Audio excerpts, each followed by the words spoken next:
Alrighty, how's it going, Mets and overall baseball fans? Thank you guys all so much for chiming back in for your latest Believe in Queens episode. Myself, Wardy, that you know, especially here on YouTube.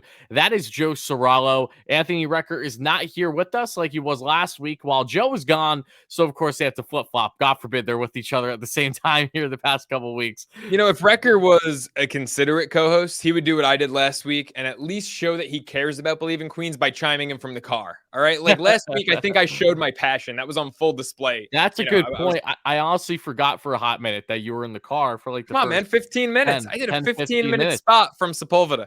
Exactly, doing your little rant on the Hall of Fame, as you should, by the way. Well deserved. Well deserved. Absolutely. So we're going to be breaking down all the latest for the Mets. I mean, for audio listeners, you already heard my raw reactions to the McNeil extension, but we're going to be expanding further on it. Want to hear from Joe, especially what are his thoughts on. We'll go into the contract details. McNeil had his presser today, going to share just some comments that he shared during their time there. And what is next for the Mets now? Because there's more reasons to believe than ever that an Alonso extension could be more greater now with McNeil having been done here by the Mets. So the question is, when will that happen? What is the price point aside from what we've already discussed a little bit this offseason? Then we'll get into a little bit more on just the overall Mets and all the latest moves that they've done so far, news, rumors, all that fun stuff. And let me just double check my notes real quick to make sure that I'm not missing anything. Oh, yeah, the big discussion is Shohei Otani. Yes, I know that looks like Otani probably won't have a decision until at minimum next free agency, if not the trade deadline if he is dealt anywhere. But rest assured, the Mets are already looking to be a top dog, a top contender to potentially land the best player in baseball. Plenty of that and more coming up. But before we get into it all I ask is that you guys make sure to smash those buttons here on YouTube. Greatly appreciate. And of course, I'd let you all know that today's show is brought to you by BetOnline. BetOnline is your number one source for all your sports betting needs. So make sure you head over to betonline.ag using promo code BELIEVE at BLEAV. That way you get yourself a 50% off welcome bonus. BetOnline, it's where the games begin. And now, Joe, let's let the show begin. I think this is episode, I want to say it's 45 if we're counting the McNeil one I did solo. Right. I was going to say 44, but I might have forgotten about the McNeil one. Yeah, I think it's 45. So Tyler, at this point, it's safe to say we're balls deep. That's where we're at. Yes, God forbid we don't go 5 minutes without trying to make some type of sexual reference. You know, right, Joe, I'm already I'm upset thinking about like the number of like which show this is. This is 45, by the way. It's the Pedro Martinez episode. Yes, it is. But number 40, we will not have DeGrom for episode 48. Not that we would have had DeGrom anyway, but would have been nice episode 48 to, you know, at least think about Jake, or at least say it's the Jacob DeGrom episode. It's no longer the Jacob DeGrom episode. And it's funny that you bring up Jake, because before we get into the McNeil news, I want to hear your thoughts on that. We did see just come out an article over the past day that apparently, according to Buck Showalter, Jacob DeGrom had said to him how he was fully expecting to be a Met. And is your chair too low? That's better. Yeah, you're fine. Yeah, I mean, you look like a giant as is. So, I mean, it stands out perfectly. So, going back to my initial comment, though, apparently DeGrom, according to him from Buck Showalter, is that they had a discussion that he hopes to discuss with Buck later on in his career, like what actually happened between him and the Mets, because he really thought that he was going to be back here. Now, that might be a little contrary to belief than what we initially thought. It seemed like Jake, won the bag. Apparently, the Mets didn't even get the final say in an offer, even if they weren't going to offer him the money he was necessarily looking for. They weren't even in there in the final day of negotiations before he went over to Texas, apparently. So unless that is wrong, and we're going to find that out down the road, it's interesting to hear. But again, I don't think we need to harp on it much more. It is what is now. Jake's in the past. We'll always appreciate him for what he did in Queens, but now it's time to focus on the brighter things in life, like the Justin Verlanders, for example. So with that being said, Joe, let's get into what has been exciting, and that is Jeff McNeil, a surprise extension out of nowhere. 4 years, $50 million. And if we break down that contract just in the nitty and gritty here for a second, so viewers know, or listeners rather, $6.25 million in year one, $10.25 million in year two, $15.75 million in year three, $15.75 in year four, and he has a $15.75 million option for 2027 with a $2 million buyout. And I do believe that is a team option for 2027. So let me hear, what's your raw reaction to the McNeil news? It's incredible. It's a great deal. It's team friendly. It's obviously McNeil friendly. He's not complaining about the contract, even though could he have gotten more in the open market? Yes, probably. But McNeil, he said it just today, I believe, was his press conference. He said, look, all I know are the New York Mets. I've always been a Met. I always want to be a Met. So everyone's happy. Look, the guy, at the end of the day, whether, he could have gotten 4 years for 50 with the Mets or maybe 4 years for 64 somewhere else. Either way, you're talking about a guy who has now created generational wealth for him and his family, his kids, his future kids, his grandkids. The guy's set for life. He's with the team, with the teammates, I think most importantly, that he wants to be with for at least the majority of the rest of his career. Him and Alonso have an undeniable great chemistry. Him and Francisco Lindor seem to have improved their chemistry last year from where it was at 2 years ago when they're fighting over raccoons and rats in the dugout. I mean, McNeil, Wrecker has spoken on this show about McNeil's attitude from a couple years ago. This year we saw a 180, and we saw a guy who wants to be a Met for life and a guy who I think will be a Met for life. It's the perfect contract. And I love that it's backloaded, because normally backloaded contracts can get you into trouble. But McNeil is still, the style of player he is, the guy plays hard, plays 110% every time. Plus, he's also, he's not a guy who's going to, maybe hit 40 home runs this year, and then you might see a decline 2 to 3 years down the road, right? He's a contact hitter. He's got great bat control, great barrel control. I think he'll still be a great contact hitter in 3-4 years from now. And the backloaded contract helps the Mets save a little money now when they're paying ridiculous, exorbitant amounts to guys like Scherzer and Verlander. And then in 3 to 4 years, when those guys are off the books, McNeil will get that spike from 6 to 10 to 15 ultimately. So I think it's a really smartly constructed contract. It's a team-friendly contract. And I'm just excited Jeff McNeil wants to be a Met for the foreseeable future. As am I. And before I expand on my thoughts here, I just want to say, move the mic up a little bit. I think that'll help your audio. Oh my God, everyone's a critic. I know. I'm sorry. I just want to make sure there's not too much of an echo. See, you have a very similar mic to the one that I have from the holiday. I still need to set it up though, because I'm missing like one piece. It's a Shure mic. It's similar to that. It's slightly different. Sure, exactly. But yeah, no, great thoughts on Jeff. And for me, it's funny because last time that we spoke together, or 2 episodes prior, whenever it was, when we discussed potential extensions with the Mets, you and I were in agreement, Joe, that McNeil looked like he'd be the more likely to not be extended between the two, him and Alonso. And to see the type of deal at 4 years, $50 million, it really doesn't get much better than that. How can you dislike this deal if you're a Mets fan? Right, you can't. And what I worried about with McNeil was like, are the Mets going to give him 6 for 120? Probably not. Well, obviously the numbers weren't even close to that. Like, there were people saying McNeil would command a Nimmo type contract, and that wasn't even close to the case. Now, I thought 4 for 64 was probably more realistic, maybe like a 4 for 72 even. 4 for 50 is a freaking steal. That's like, given inflation and today's contracts, Jeff McNeil to win a batting title and be kept for such a cheap team-friendly deal, that's insane. But, those are the kind of guys you want. I'm all for, as an athlete, as a player, go get the bag, go lock up that generational wealth for your family. I'm all for it.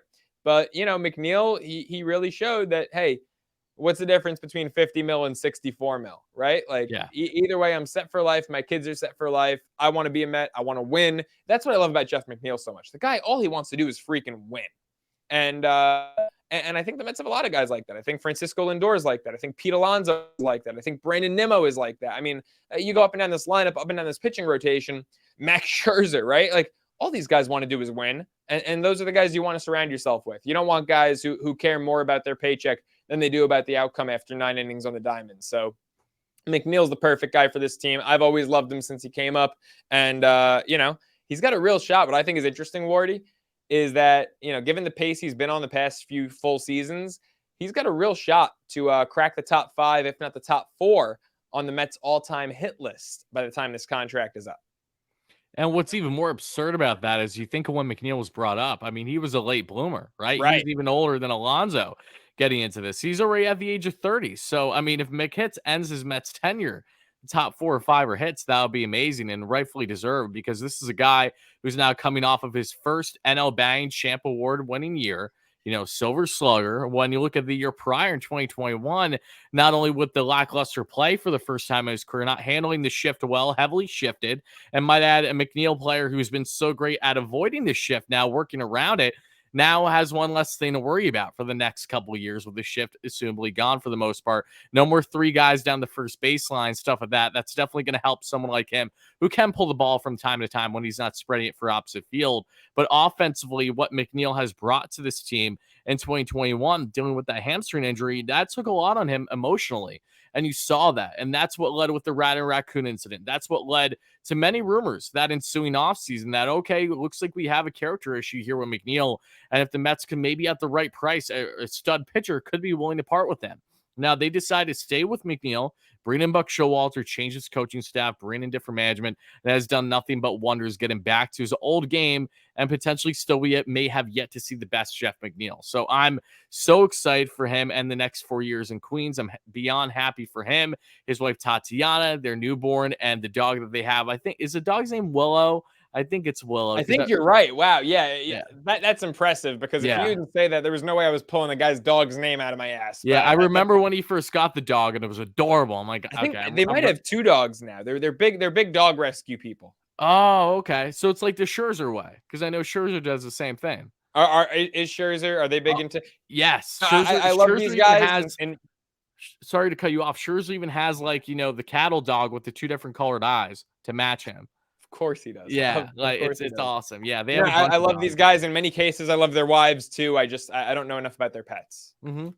I can tell you more about the wives in Queens than I could the pets. Oh, color me surprised. Welcome to the club, Kate Upton. So yeah, I mean, regarding McNeil, any final comments you want to share, just besides the fact that this is beyond deserving? It's funny for me. I mean, he's just like, he's the best pure left-handed hitter that the Mets have had since, Keith Hernandez. Yeah. And that's no disrespect to, many other great hitters that they've had. No disrespect to friend of the show, Daniel Murphy. Don't forget, though, Murphy had a couple really good years. I think he hit 300 or maybe close to 310 once as a Met. Then he had the ridiculous postseason. But Murphy's best years, his batting title years, where he was, I don't know if he ever won a batting title, but he was like a top 2, top 3 finisher with the Nationals, hitting 330, 30 home runs. That all came regular season-wise after he left the Mets. So Jeff McNeil, best gap-to-gap left-handed contact hitter we've seen since Keith. You mentioned the 2021 struggles. I think it's because McNeil was just trying to hit for power too much. And when he tries to hit for power, he pulls the ball and he strikes out more. And they were too analytical too. Keep that in mind. 100%. When he just, see the ball, hit the ball, as simple as that. I mean, he'll spray it everywhere and he'll hit 330 the rest of his life if he keeps doing that. And I think that's what he's going to do because it worked. The Mets don't need Jeff McNeil to hit 20 home runs. He's capable, but I'd rather him hit 10 and bat 330 and let Lindor hit 30 home runs. Let Alonso hit 40 home runs. Let Marte, when he's healthy, he's a 25 home run shoo-in when he's healthy. The Mets have enough pop. I know people have knocked them for their lack of power. I truly believe they have enough. And when they get Shohei Otani in July, they'll have even more.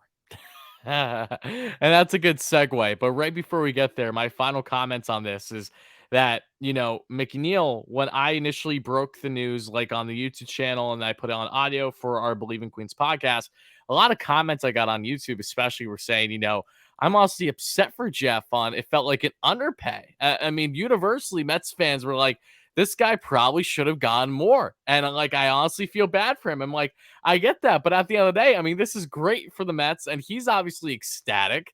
Yeah. I mean, look, could Jeff have gone more? Yes, there's a possibility he could have. Maybe if he either waited a year or even waited free agency. But keep in mind that McNeil, by the time he'd hit the free agent market, he'd be around the age of 33. You'd have to hope he'd be fully healthy. I mean, guys that are his type of play style, like the Ben Zobrist of the world, how much more of a bag are you going to get versus what McNeil just got there? Right. I mean, look, God forbid an injury happens. Look, he had the money right in front of him. He took it. People, I get it. He could have gotten more on the open market. If he was in the open market this year, for sure, I understand that. But I feel bad for the guy. Guy just locked up 50 mil guaranteed with a chance to make over 60 if that 50-year team option gets exercised. I'm not feeling bad for anyone who's going to make 50 mil over the course of their lifetime. But McNeil, like you said, Tyler, he's ecstatic about it. So why would you feel bad? He is thrilled to be here. Look, we were talking about it. Obviously, he had the picture of Citi Field, that, what was it, an Instagram story last week that seemed cryptic. And then late last week, I know I told you and Wrecker this, he was at, I think it was actually last Tuesday, the night of the night that we recorded Believe in Queens when I was in the car. He was at the Syosset Baseball Gala on Long Island, my hometown of Syosset. My little brother and little sister both play Syosset baseball and softball. McNeil was at the gala. He was the guest of honor. Little bro got a great picture with him. I mean, obviously he's smiling for all the pictures, but McNeil you could tell, I don't know.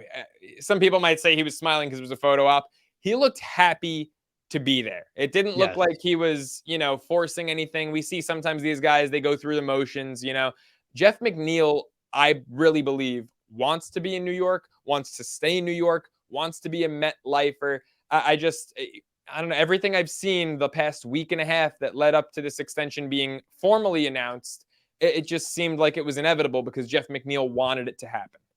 And when you looked at his presser today, I mean, it just reaffirmed that. He said, I've been in the organization since 2013. New York is my home. This is where I want to be. I can't imagine myself anywhere else.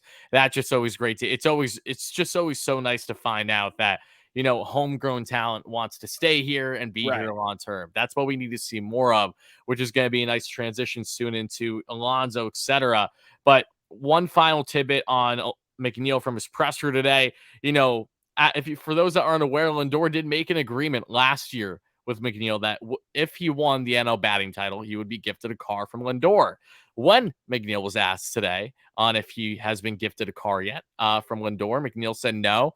But I did recently send a video to Lindor of a couple cars that I have in mind. So if it's any one of those, then I'll be very happy. Did we see which cars they were? No, but I'm going to go on a limb and say that they're worth a little bit of a pretty penny. I want to call him McLaren McNeil. McLaren McNeil. Yeah, that's beautiful. I might tweet that at Lindor. McLaren McNeil, how you doing? Yeah, how you doing? Make it happen. But yeah, I don't think there's much more that needs to be harped on regarding McNeil. We're so happy for him. Again, the hits guy himself. Hopefully, this is the first of many batting champs that he brings to the NL. And things will even be more interesting this year because the AL batting champ is now in the NL East. That being in Luis Arias? Yeah, Arias. I don't know why, but I was thinking Omar Narvaez. Oh my God. I get it. Yeah, a little bit similar last name, but I just completely blanked for a minute. But let's go now from the McNeil talk to, okay, we saw McNeil happen. Now, when's Alonso happening? Because we have heard rumblings that it's going to happen. It's going to happen. But the question is, when? Because originally we were seeing reporting first of Michael Marino. Shout out to Michael as well, a good friend of mine, a great independent reporter on social media. Did break news today, like for the first time ever, on a signing. I'm breaking that Zach Green had signed with the is it Zach Green from the Yankees? Chad Green. Zach Green's on the Mets. The other Yankee. Didn't the Mets Rule 5 him? Yes, they did from the Yanks. So Chad Green signed a multi-year deal with the Blue Jays today, and he broke it. So Ken Rosenthal, we're all crediting him as first. So shout out to you, Michael. Happy for you. But Marino, we got Tyler mixing up Arias and Narvaez. I know. Chad Green and Zach Green. It's off-season content. Next, instead of Joe Cirillo, he's going to call me Jeff Cirillo, the old Brewers utility guy. I'm going to just call you Joe Schmo. That's what I'm going to call you. That's appropriate too. Yes. But yeah, going back to what he was initially reporting after the McNeil news was that there is a little bit more pessimism on the Alonso front at the time, just saying that it seemed like as of now, trying to get an Alonso extension done before the season begins is quite the uphill battle. Now, since then, we have seen reporting to indicate that all kind of stars are aligning that the Mets are going to definitely try to get something done. But if they don't get it by the time the season begins, it's not to denounce a possibility of either mid-season, after the year, as long as they get an extension done with Alonso before he's going to be set to hit the free agent market in a couple of years. That's truly all that's going to matter at the end of the day. And I mean, we have so much time when it comes to Alonso. I'm just pulling up his contract right here, and according to Spotrac, which is the best for any contract questions, we have, how long is he under contract for? He's under contract until 2025 offseason. Bam, there it is. It was on the wrong tab. Yep, UFA 2025. So we got 2 more years of Alonso. I mean, if it doesn't happen this offseason, it's a guarantee that it'll happen next offseason. He's not going to reach the open market. It's going to be at least like an 8-year, 200 mil situation. 25 8-year, 200 mil. Exact. 8-year, 200 to 230 is like my guess. I think that's he's making 14 and a half this year off arbitration. Yeah, he's the highest paid guy pre-arbitration ever in the history of MLB. Okay, go off, Pete. 14 and a half off arb. I missed that number completely. This is the first time I'm seeing that. That's amazing. Yeah. Most among first baseman in MLB's history. And it's funny because when you double that, you get to 30 million. Can you hear Joe, me? I hear you, but your camera just cut off. It's okay. This is why I said just let me use the webcam. I didn't want to use the camera. Did the camera die? Is that what just happened? I don't know, man. I don't know what happened here. It's okay. We'll still. I'm gonna get the production team. You can carry for a minute. Okay, you carry for a minute, and why don't you text me when you're back in the show? Okay. Well, while Joe has technical difficulties, for those that don't know, Joe is at the Believe Network Studios right now as they're trying to get this figured out on his front. The camera just went off. I think it died because that looked like good camera quality, which makes me believe that it's not just a normal webcam. I think he's using an actual camera, and they usually I am, Tyler. Yes, I am. Exactly. So I think the camera just died here. My buddy, the same thing happens to him. Like literally every time he records. So he usually has two cameras set up, his main camera and then a webcam to the side. Are you telling me I'm incompetent now because I didn't have a second backup camera ready? I'm not saying you're incompetent. I'm just saying, Tyler, I'm kind of done with your bullshit at this point. Bullshit, says the guy with the black screen. Come on. Hey, I look great right now. All right. I don't know about you, but I'm sure our viewers can attest to it. I look fantastic right now that they don't have to see me. While we're in this little hiatus, let me answer. We'll call it purgatory. We're in purgatory. We're in purgatory. Kish, thank you for the $5 donation. Great member on YouTube says McNeil, sure. Alonso, okay. Otani, yeah, I get it. When is the Vogelback is looking fat stream? Also keep up the hustle, man. Thank you, Alex. That's fine. Did I hear Vogelback? Yeah, it says when is Vogelback is looking fat stream. What? That's funny. Oh my goodness, we just got a shirtless Soralo on episode 45 of Bleeding Queens. He's got the Vogelback shirt on. Kish, thank you for the donation. I appreciate that. Really does mean a lot. That was hilarious. Oh my, you guys just got OnlyFans content for free. You realize this? I know, and there's a reason the donations are coming in hot and heavy right now. I know, that's great. Okay, so the camera is now focused. Thank you, Alex. Shout out to Alex Nisopoulos, by the way, our lead producer. Thank you so much, Alex. Appreciate you. Fantastic job. Because I would have joined from my phone if we had I mean you I'd have been like, fuck it, I don't know what the hell I'm doing. You gotta do what you gotta do. The Dodgers just agreed to a 2-year extension with Tony Gonsolin. Breaking news. Better than Trevor Bauer. It is better than Trevor Bauer. That's true. But we're not here to talk about the Dodgers. We're here to talk about the Mets. So speaking of a team that will be in, speaking of a team like the Dodgers, the Mets also are in on a man making twice as much money as Alonso, just through pre-arbitration, that being in Shohei Otani. Oh, I got to change my pants. You said Otani. I got to change my pants. He's making $30 million on his 1-year deal this year, which is just asinine to think about. For an arbitration deal, I should say. It's pretty crazy. But that's Shohei Otani. When you're the best player in baseball, and you see Artie Moreno, the biggest schmuck of an owner in baseball, along with the Castellani and Cincinnati and, the other schmoes around there. Can we send Moreno a schmuck shirt? Oh, we should. That would be amazing. Like one Angel's way. Shit, I'll drive it down. Moreno isn't only one of the few schmucks that denied Steve Cohen on becoming owner a couple years ago. He's also an owner that just had his team up for sale for the past number of months, but has decided to retract and take him off the market. He says, you know what? I got unfinished business here, baby. Let me get back involved. Too involved. That's the same thing between him and Steve Cohen. Two very active owners. They get involved in their negotiations a hell of a lot, but the biggest difference between the two is only one has any clue on what they're doing, that being Steve Cohen. Well, Artie Moreno, just like how Billy Epler was the former GM with the Angels. Look at the vast difference. I mean, Billy Epler was on a record on really wanting to pursue heavy after pitching, and then when they couldn't land the Garrett Coles, the Zach Wheelers of the world, just said, let me save the money and wait till the next offseason for more pitching. No, Artie Moreno steps in. He's like, I want Anthony Rendon. And he goes and signs Anthony Rendon. That is just one example of the incompetence that is Artie Moreno. So now they still owner for the Angels. The likelihood of Shohei Otani staying in Anaheim is so slim. It's just a matter of when is he going to be dealt, right? Is he going to be dealt at the trade deadline, or is he going to just hit the market and be gone in free agency this upcoming year? But if there's one thing that we do know, and again, I understand it's early, but when you're talking about the best player in the game connected to the New York Mets, by God, we're going to talk about him quite a bit this year. It's going to get exhausting until we find out a resolution. Gonna get exhausting? I think it's already exhausting. I mentioned Shohei Otani every chance I get. That's true. You've been talking about him since really we've started the podcast, because even last trade deadline, there was some rumblings of Ohtani. Nothing seemed like it was significant, but there was a little rumblings, and the Yankees even went hard after him. Apparently, they just I'd imagine that their version of hard is sending the Miguel and Duhars of the world. I was gonna say and Duhar and Kiner Falafel. Like, I mean, you're not gonna get Shohei Otani unless you're sending Anthony Volpe and Jason Dominguez over there. Exactly. That's great. But that's how they've been running for multiple years. They've been very stubborn with giving up their prospects. But Ohtani will be available, and the Mets are already in. Steve Cohen has already been reportedly discussing with the higher-ups and management for the Mets in their front office on an Ohtani pursuit. And while he's not going to comment much more beyond that right now, other from what we've heard, there's full belief that with Billy Epler being the GM that originally signed Ohtani to the States, to the Anaheim Angels, to pair him up with Mike Trout a couple years ago.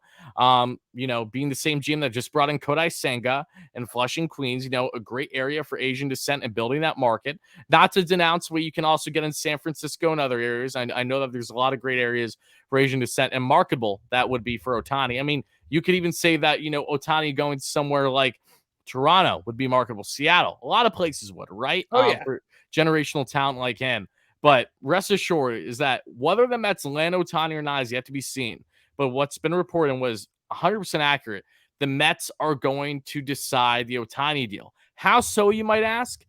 Whether the Mets sign him or have an offer on the table, that offer is going to be so astronomical once he hits the free agent market, assuming that he isn't traded somewhere at the deadline and isn't signed long-term there. Is that possible? Yes, it is. I think you look at the Dodgers. I am looking at them. I think you even look at the Padres just because they're crazy. I mean, AJ Preller's nuts. I don't think they have enough assets for it, but again, they're just absolutely absurd. They'll do their best due diligence here. Assuming that he waits until, say, next offseason, Mets are going to have more than likely a close to $500 million contract offer on the table for him. And if the Dodgers best the Mets, okay, then good for them. If another team bests the Mets, good for them. But the Mets are destined to set the market for Shohei Otani. So my question to you right now, Joe, is, one, how likely do you think it is for Otani to land in Queens? And two, what do you think is the more likely route to happen? Do you think that we won't find out a resolution on him being parted with until the trade deadline somewhere, whether that's the Mets or not? Or do you think it's going to wait until the free agent market next offseason? I can't help but think, especially with the Carlos Correa deal falling through, that the Mets are going to trade for Shohei Otani. If Carlos Correa was a New York Met, I would have said that, that's it. The Mets are going to ride with this roster and they'll wait. They won't give up their prospects. They won't jump to do it in July. And Shohei Otani will be next offseason's project. If Correa was a Met, I would have said 55% chance Otani signs with the Mets, 45% chance he signs with the Dodgers. Now, I'm saying they try to trade for Otani. And if he reaches free agency, it's 70-30 chances Mets over Dodgers. But I don't think they're going to wait, because at the end of the day, their lineup is not that different from where it was a year ago.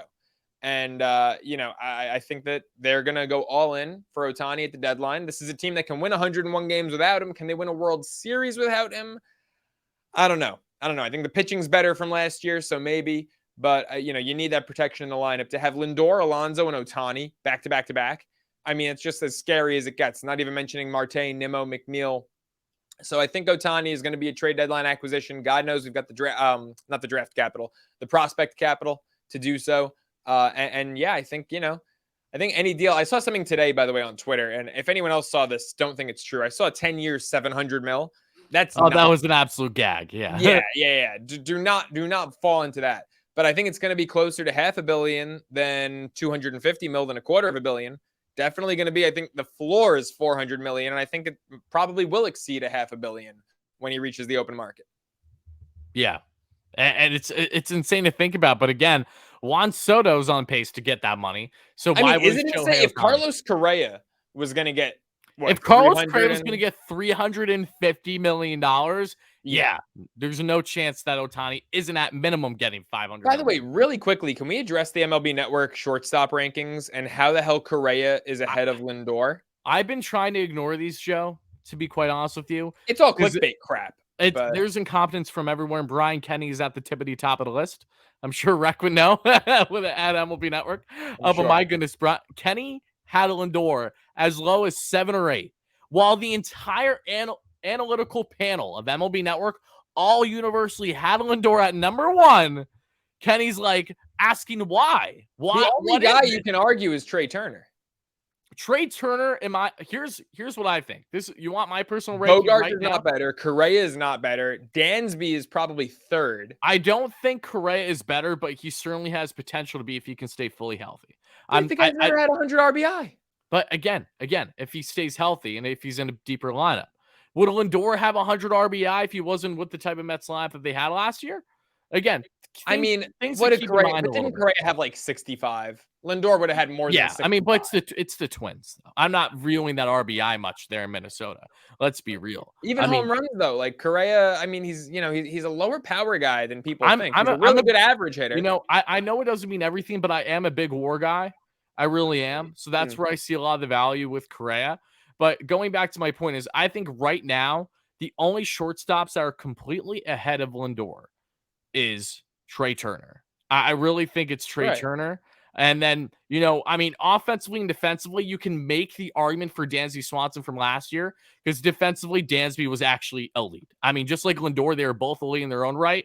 Offensively, Swanson was a stud too. They're like 1A, 1B there. So, like, when Rec last season, for example, was making the comments of like, I think Dansby's ahead of him, I don't think Rec was talking out of his ass because last year Dansby really was great.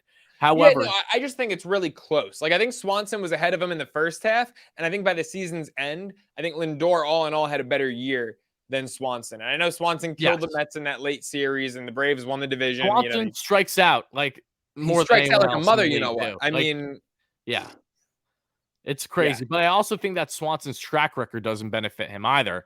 That's why I'm still taking Lindor on an overall ranking standpoint because that was the first like true breakout year, right? So.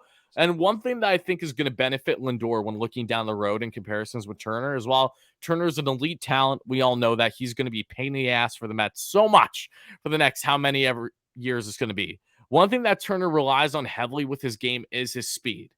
And when that speed is going to diminish over the next how many years, we'll see. Right. If that decreases significantly at all, that is going to be a major factor into his production because it is right now. And that's something that does not look to project great as he gets into then eventually his mid to late 30s and the second half of that contract.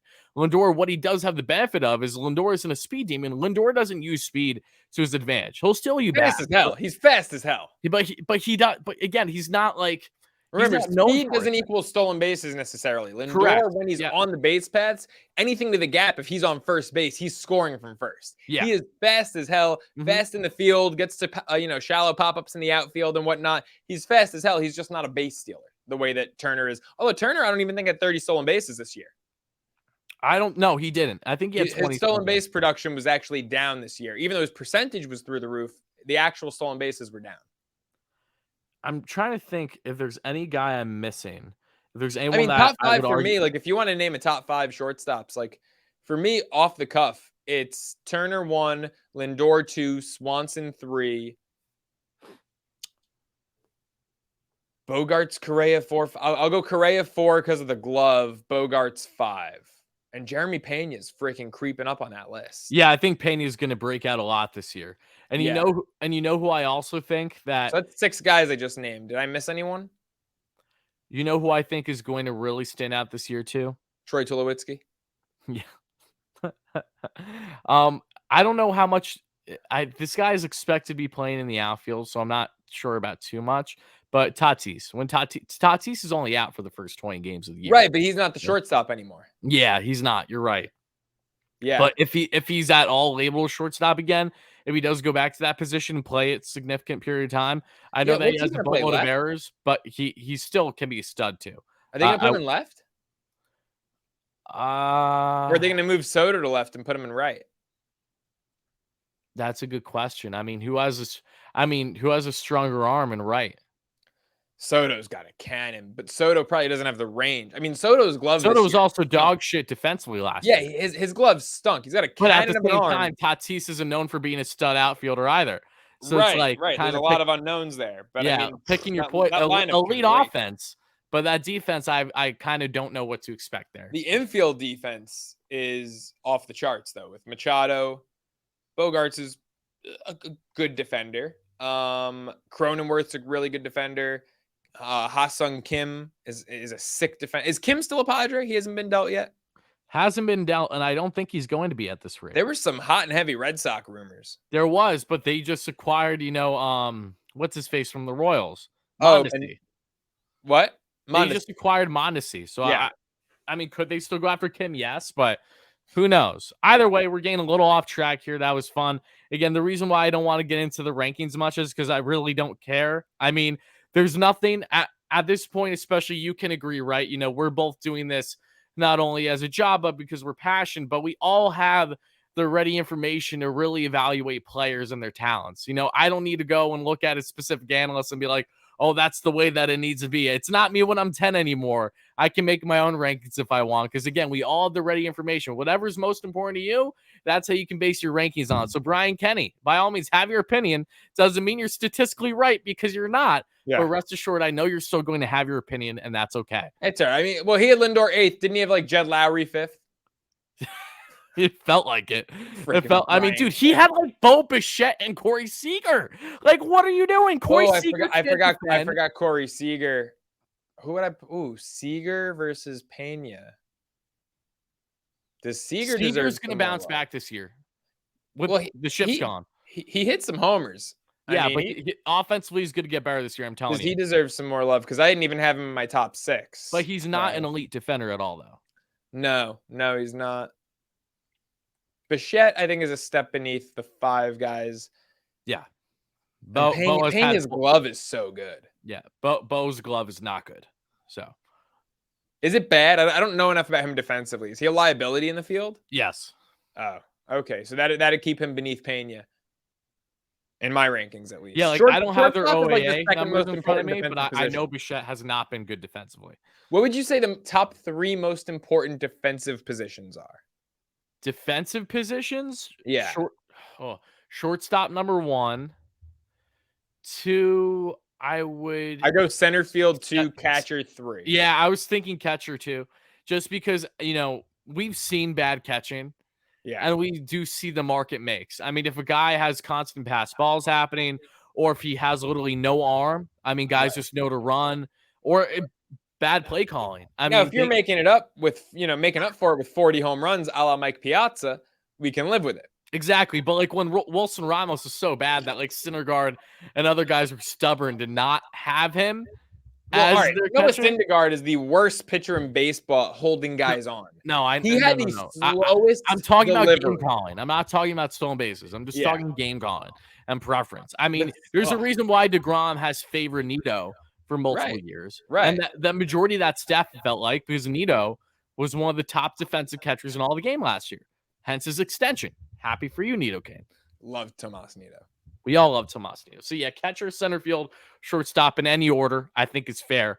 And also, guys, just want to let you all know before we wrap up the show, because we will be doing it very soon, just want to thank you all so much for being here. Continue smashing that like and subscribe on YouTube. Really does mean a lot. Help us get to a couple hundred likes whenever you're watching this. So make sure to rate, review wherever you get your podcast. Ed with the quick donation says, once a push-up contest between Joe and Wrecker. I'm a little offended, Ed, only because I literally was a push-up king in high school. I'm not too far removed. That's because you got those short arms. I got the short arms. I was on the fitness team. You had I got like the 6'10" wingspan over here. Yeah, you got the wingspan, but yeah. No, I mean, dude, trust me, it's a big disadvantage. I know. I would take push-ups right now. Rec would have us both beat because Rec is like that perfect balance of just ripped and not. He's not overly tall. Perfect balance. Rec is just perfect. I mean, he's Adonis. Like he's Adonis Wrecker is what we got to call him from now. How tall is he? Like 6 foot? Rec? Yeah. I think he's about 6'2". 6'2"? It's a little taller than what I thought. I think. I don't know. Okay. I didn't take the tape measure out when we went out for drinks last week. I think Rec's actually on the West Coast with me right now. That is true. Yeah, how far away is he from you? He's about 4 hours north. Oh, okay, just a tad away. Yeah, Same state though.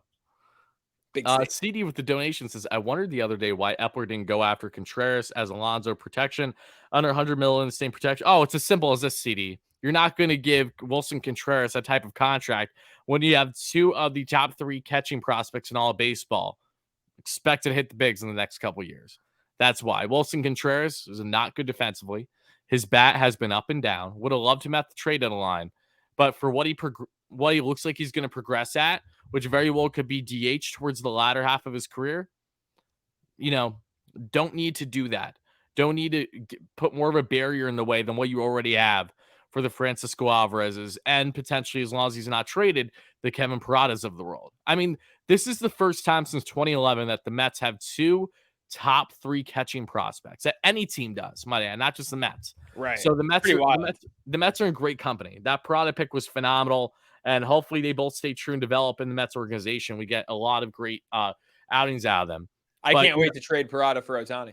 Yeah, if you're going to trade Parada, Ohtani's that exception, absolutely. Right. And that's going to bring a lot of hot debates as we get closer and closer to the trade deadline. But first, we have this whole thing called spring training, World Baseball Classic, the season. So we're a little bit away before we get to the trade deadline. We're aware of that. One final note before we get out of here regarding the World Baseball Classic is Kodai Senga, who was originally committed to go with Team Japan, just like how the majority of the Mets starters will be involved in the World Baseball Classic. Senga will not be one of them. He has decided to stay with the Mets because he wants to get the full process, the full development of spring training, getting accustomed to playing North American ball. And that is exactly what I want to see. As much as I would have loved him with Team Japan and that absolutely loaded roster, I want to see Kodai Senga make sure that he's prioritizing what's most important. And right now, you can make the fair argument it's him getting his MLB career started. So happy that he's going to be with the Mets from the jump. I'll be in spring training for 5 days to a week at some point in March, so I'm excited to hopefully see him during that span.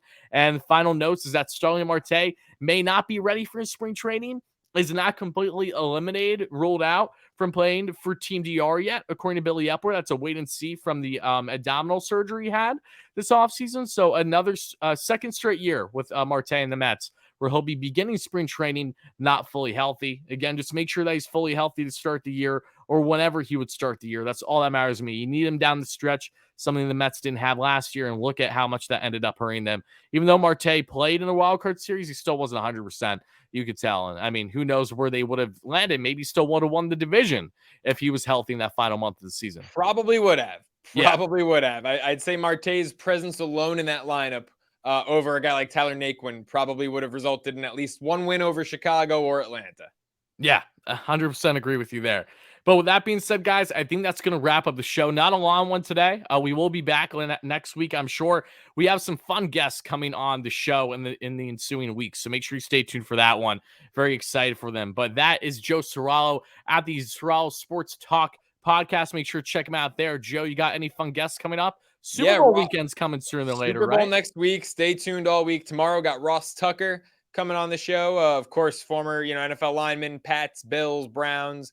Now he's with Westwood One as a reporter. So he's been doing sideline reporting for all these NFL playoff games. We're going to talk Conference Championship Sunday as well as a little Super Bowl preview. Next week, once we get down to Arizona, ridiculous guest list. More guys will be locked up by Friday, but just as of now, Levante David on Tampa Bay will be coming on the show. CJ2K, the old Titans running back. Robbie Anderson of the Cardinals. I'm not going to announce it yet, but a couple Hall of Famers in the works. Yeah, that should be finalized. Keep them guessing. Friday. Wardy knows. Yeah. Might have to play puff pass with one of them. Yeah, that's great. And guys, of course, make sure to check me out here on Wardy NYM per usual on YouTube. I'm excited. My only announcement as of now is that I am planning to do a jersey giveaway this week. So hopefully we'll get that done on Thursday or Fridays when I'm eyeing a stream. So stay tuned for that, hopefully, guys. And we're even in a video. We'll see. And aside from that, this weekend, as of now, I will be going to my first ever New York Knicks game at the Garden. So very excited. Knicks Clippers. Look out for your boy Wardy. Real quick, Wardy. Yes. My first Knicks game. I've only been to 3 in my life. Yeah, I've been to plenty of Ranger games, but not Knicks games. So that needs to change. My first Knicks game, you were young. I was in middle school. Can you guess which Hall of Famer? He only played about 20 games with the Knicks. He was a trade deadline acquisition. maybe like 25 games as a Knick. Can you guess which Hall of Famers Knicks debut I went to? I wonder if anyone can guess it in the comments. I was in middle school, so we're talking approximately 12 years ago. He's a basketball Hall of Famer. Only played about 25 games as a Knick. Midway through the year, he was acquired. Tail end of his career. I know who you're talking about, but I genuinely do not know the name. When I thought middle school Knicks right away for me, because in my 6th grade, that Pre-Mello. Okay, because when I was in 6th grade in middle school, that was Linsanity. Right. But no, but this guy was, I mean, this guy's a Hall of Famer. Jeremy Lin's not. Oh, no, I know. Just separate, just sharing my. Are there any guesses in the comments? I can't see them right Someone now. said Tracy McGrady. Yes, I was at, my first Knicks game was T-Mac's debut. Awesome. That's great. Yeah, they lost in, I want to say double OT to the Thunder it was their first year in Oklahoma City. Wow. That was my first, and by the way, I went to 2 games that year. So I've only been to 3 Knicks games in my life. T-Mac played in 2 of them. And then the third was like the final day of the regular season 2 years ago when we went to the playoffs. We beat Boston. Oh, 2020. Yeah, by the way, Fan Appreciation Day, I think it was 2021, the 20 to 21 season. Yeah. If you can, go to Fan Appreciation Day. Everything is like 50% off at the Garden. Food, jerseys. I got an RJ Barrett jersey that was already on sale. It came out to $30. When is that? It's their last home game. Oh, okay. Yeah, food's 50% off. Jerseys, merch, all 50% off. It's the only time it's actually worth it to go to a Knicks game. Because I'm a Knicks fan, but I'm just saying everything is so expensive. Oh, yeah, it's highway robbery. MSG prices are absurd, but if you go Fan Appreciation Day, they do the right thing. They do the right thing. All right, I'm going to keep that in mind in the vault for the end of the season. But guys, thank you so much for watching, listening, wherever you get your podcasts. That's Joe. This is Wardy, and we'll talk to you guys all again next week, if not sooner. Have a great one, folks. Let's go Mets, baby.